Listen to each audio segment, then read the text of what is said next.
හරි ඉතින් අපි අද කියන්නේ මේ වෙලාවේ කතා කරන්න බලාපොරොත්තු වෙන්නේ 7 වෙනි ගානේ කියන ස්පර්ශකවල සහ විලම්බන ප්‍රතික්‍රියා කියලා අපි වෙනවනේ. අන්න ඒක තමයි කතා කරන්න බලාපොරොත්තු වෙන්නේ. ඇත්තටම දැන් මේ ගානේ ළමයි සමහර අවුරුදු වල මම නිකන් බලලා තියෙනවා ඕගොල්ලන්ට නිකන් බලන්න වාස්තවස් පොඩ්ඩක් ඇනලයිස් කරාම තේරෙනවා ඉන්න අමාරු හිතා ගන්නවත් බැරි ලෙවල් එකකින් අරන් ඇවිල්ලා තියෙනවා. හරිද? වට්ටම අමාරු. ඒ කියන්නේ සමහර වෙලාවට සුළු කිරීම මෙහෙම ඔය කියන පිටු බාගෙන පිටුවක් විතර යනවා. සුළු කිරීම වලට ඇත්තටම ලොකු හම්බෙන්නේ නැහැනේ. එතකොට අර ඒ වගේ සංකීර්ණ සුළු කිරීම වෙන ගණක් තමයි ඔය 7 වෙනි ගානට ඔය ස්පර්ශකම සහ විලම්බන ඒවට එන්නේ. නමුත් දැන් මෙතන බලන 24 25 ගේ එහෙම මහා ලොකු සංකීර්ණ සුළු කිරීම වලට ගිහිල්ලත් නැහැ. ඒ කියන්නේ මහා ලොකු දෙයක් අහලත් නැහැ. එතන මේ කියන්නේ සෑහෙන්න එතන අර පොඩි ලෙවල් එකකින් ඒ ගාන ඕගොල්ලෝ ඩිසයින් කරලා දීලා තියෙනවා. ඒක තමයි ඉතින් අර එහෙම වෙන්න හේතුව අර සමහර වෙලාවට අර දැන් උදාහරණයක් විදිහට දීපද ප්‍රසාරණය ගහන්නේ කවදාවත් අමාරුන් නැහැනේ චල පුරානේ. ඒතකොට දීපද ප්‍රසාරණය ගහන්නේ මේ 25 අවුරුදු ටිකක් සැලකෙතු ප්‍රාණය ලොකු සුළු කිරීමක් සහ තරකානුකූල බව බලාපොරොත්තු වෙලා තිබුණා. ඉතින් අර ඒ වගේ එකක් එතන බලාපොරොත්තු වෙලා තියෙනවා. දැන් මෙතන ගත්තාම 7 වෙනි ගානේ මහා ලොකු දෙයක් නෑ සාමාන්‍ය විදිහට සුළු කරන යන්න පුළුවන් ලේසි ගානක් තමයි දීලා තියෙන්නේ. ඇත්තටම දැන් ඔය PO පේපර් එකේ කෙටි ප්‍රශ්න ළමයි 10ම කරන එක ටිකක් වෙලා යන වැඩක්. ඒක සාමාන්‍ය ඒකක් ගන්න කෙනෙකුට කරන්නේ නැහැ. සාමාන්‍ය 8ක් 7ක් වගේ හරියටම කරනවා. ඉතුරු තුන වෙන එකක් ලියලා දාලා කෙටි ප්‍රශ්න ටික කියන්නේ 7ක් වගේ ලියලා හරියටම ඉතුරු ටික ඉතුරු තුන උන්නේ සාමාන්‍ය ලකුණු 5ක් 10ක් වගේ විදිහට හදලා ටක් ගාලා සෙකන්ඩ් පාර්ට් එකට ෆයිනල්. මේක ළමයි පැයක් විතර අරගෙන ලිව්වොත් එහෙම සෙකන්ඩ් පාර්ට් එක මදි වෙනවා. ඒතකොට අනිවාර්යයෙන්ම සෙකන්ඩ් පාර්ට් එක ගන්න හිරෙන්න පටන් ගන්නවා. පැහැදිලි නේද? ඒක නිසා මේ කෙටි ප්‍රශ්න උනත් ළමයි කළ යුතුයි තමයි 10. නමුත් එහෙම 10ම කරන්න අවශ්‍ය නැහැ එකක් ගන්න එක. 8ක් 7ක් වගේ හරියට කරලා ඊළඟ ටක් ගාලා සෙකන්ඩ් පාර්ට් එක ඉගෙන වැඩ පටන් ගන්නයි තියෙන්නේ. හරි ළමයි ඉතින් එහෙනම් අපි වැඩි කතා නැතුව යමු සරල රේඛාව ගන්න. ස්පර්ශක සහ විලම්බන සමීකරණ වෙන පරාමිතිය සුලින් තියෙන ගාන කොහොමද හදන්නේ 20 25 පේපර් එක බලන්න ඕනමයි. ටීවී එකේ මෙහෙම කතාවක් කියනවානේ. බලන්න මෙහෙම පරාමිතියක් වගේ බලන්න අහලක් තියෙනවා. x කියන්නේ කොහොමද? x කියන්නේ තමයි මේක දීලා තිනවා e වල t ඍණ 2යි e වල ඍණ t කියලා කියනවා. ඊට පස්සේ මෙතන ආයෙ දිනවා y කියන්නේ 2යි e වල t ධන e වල ඍණ t කියලා තියෙනවා. පරාමිතිකව දෙන්නම වක්‍රයේ CI ගනිමු dy dx මෙහෙම හොයන්න කියලා කියනවා. ඊළඟයි dy එක dx එක සමාන වෙනවා මේකට අනුව කොහොමද dy බෙදීම dt ආය ds බෙදීම dt. එහෙනම් කවුද මෙයා උපකරණය කරන t වලින් මෙයා තව කණ්ඩේ කරන්න ඕනේ t වලින්. එහෙනම් dx සර dt ප්‍රවණ්ඩ කරගෙන යන්න e වල t වතාවක් එක ඍණ 2යි ඍණ 1 වතාවක් e වල ඍණ t. ඔහොමයි. එතකොට එනවා e වල t දාන e වල t ඍණ 1. මොකද ඊපස්සේ මෙතනයි dy dx එකක් ගත්තොත් එහෙම 2යි e වල t වතාවක් 1 දාන e වල ඍණ t වතාවක් ඍණ 1 කියන්නේ 2යි e වල t ඍණ t. ඔන්නෝම සෙට් වෙන්නේ. අතාව දෙන්නෝනේ. හරි. දැන් මොකද කරන්නේ dy dx එක ගමු තමයි 2යි e වල t සෙට් වෙනවා e වල ඍණ t එකක් එනවා. dx dt කියන එක e වල t එන්නවා. ධන 2යි e වල ඍණ t එකක් එනවා. ළමයි පෙන්නන්න තියෙන එකේ බලන්න ධන නැහැ නේ. සෝරි මේ ඍණ නැහැ. එහෙනම් මෙයා පහළට දාලා දර්ශක සුළු කිරීම පාවිච්චි කරන්න. e වල t ඍණ 1යට e වල t පොදු හරයක් e වල t ධන 2 e වල t පොදු හරය ගත්තට පස්සේ ළමයි එනවා අපිට 2යි e වල 2යි t ඍණ 1යට e වල 2යි t ධන 2. ඔහොමද හරි දාන්න එක මොකක්ද වෙනවා. ඉතින් වැඩි දෙයක් නැහැ මේ බලන්න. දැන් අරවත් එක්ක ගත්තාම මම ඉන්න ලොකු නැති වෙලා ඉතින් හදන්න. සාමාන්‍ය පොඩි පොඩි දේවල් ටිකක් කරලා ඉක්මනට උත්තර වලට යන්න පුළුවන්. ඉතින් ලකුණු මේකට 5 මේකට 5 මේකට 5 ලකුණු 15ක් වගේ වශයෙන් ඒතකොට මේකට ඇවිල්ලා තියෙනවා.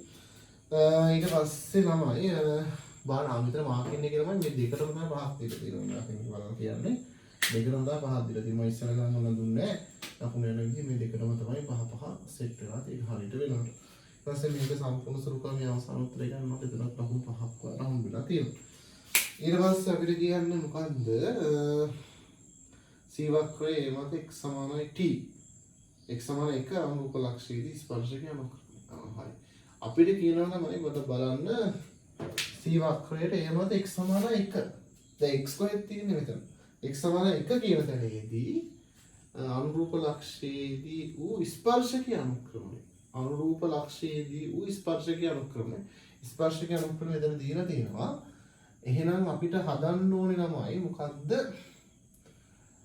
x සමාන 1 කියන ලක්ෂණය. x සමාන 1 කියන එක. වක්‍රය x සමාන 1.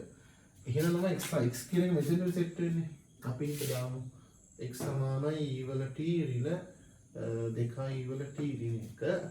x සමාන 1 දැම්මොත් එහෙම 1 සමානයි e වල t ඍණ 2යට e වල t. e වල t වෙනුවට ආදේශයක් දානවද? මොකද කරන්නේ? e වල t වෙනුවට දාමු w කියලා. එතකොට 1 සමානයි w ඍණ 2යට w හරස් කරන කරොත් 1 සමානයි w වර්ග ඍණ 2යි. මෙතන w එකක් වෙනවා. සුළු කරනවා කියොත් w වර්ග ඍණ w ඍණ 2යි. බිඳුවට සමානයි w ඍණ 2 w ධන 1. මොනවායි?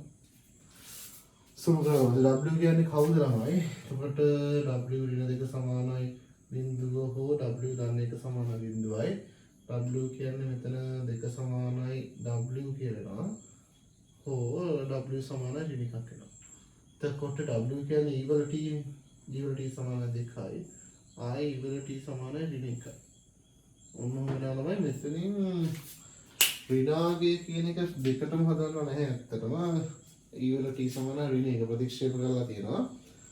ඒකට හේතුවක් නම් පැහැදිලිව අමාරුයි කමක් නැද්ද ධනාගය. e වල t කියනමයි දැන් t වලට ධනාගයක් ඍණාගයක් ඉන්න පුළුවන් කියලා කියනවාද? t ආයක් වෙනවා. නිකමට හිතමුකෝ අපි දැන් මෙතන අපි රගයන් දෙකක් ආවනේ.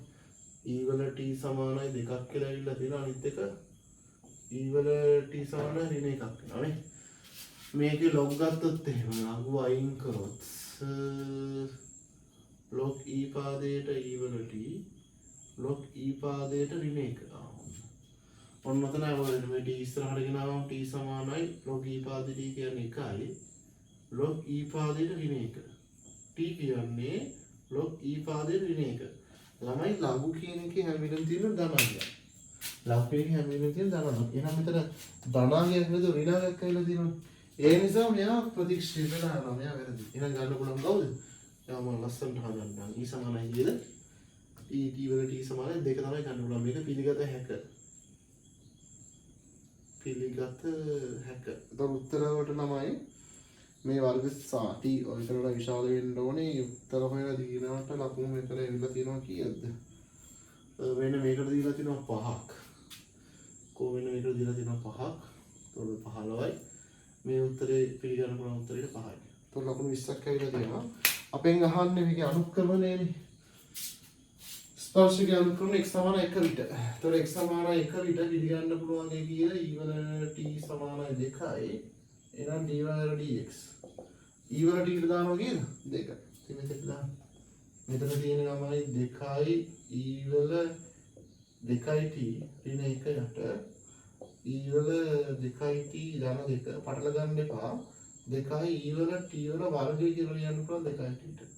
ඍණ 1 e වල t වල වර්ගය කියලා ලියනවා අය ධන 2. e වල t තමයි දාන්න කියලා දෙකක් කියලා තොත් දෙකේ වර්ගය 4යි මෙතන 8යි 8යි මෙතන කීයක් වෙනවද? සම්පූර්ණ 4යි මෙතන 2යි 6යි. 7 බෙදීම 6ක් වෙනවා. කවුද? වක්‍රයටදී ස්පර්ශකයන් කවුද? වැඩිපුර නැතුවේ නෑ. හැබැයි ටිකක් දුර ගියා ප්‍රතික්ෂේප කිරීම තිබුණා. හරි උත්තරේ තෝරගත්තා. එහෙම තමයි ලස්සනට ලකුණු 25 හදාගත්තනේ. හරිනම් වැඩිපුර කතා කරන්න නැතුව මම පීනම් ගන්න දෙන නැවත වතාවක් හම්බෙමු.